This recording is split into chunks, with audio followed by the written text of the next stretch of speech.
Hey everyone, welcome to this quick and easy tutorial on how to change the language on your iPhone in 2025. Whether you're traveling abroad, learning a new language, or just want to personalize your device, this step-by-step guide will have you sorted in no time. It's super straightforward, so let's dive right in. First, make sure your iPhone is running the latest iOS update for 2025.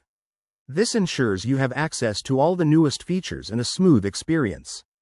To start, unlock your iPhone and locate the Settings app. That's the one with the gear icon on your home screen. Tap on it to open. Once you're in Settings, scroll down until you find General and give it a tap. This section is your go-to for all the basic device settings. Now, in the General menu, look for Language and Region and tap on that. It's usually towards the top. Here, you'll see your current language listed. To change it, tap on Add Language. A list of available languages will pop up. There are tons to choose from, including major ones like English, Spanish, French, and more. Scroll through and select the language you want. For example, if you're switching to Spanish, just tap it. After selecting, your iPhone might prompt you to set it as your primary language. Confirm that choice, and the device will apply the changes.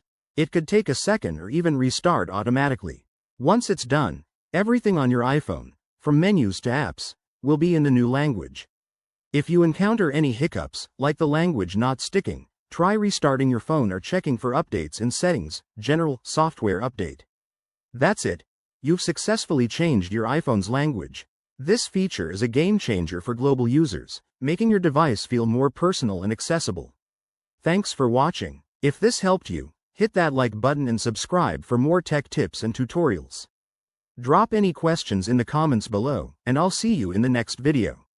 Stay tech savvy.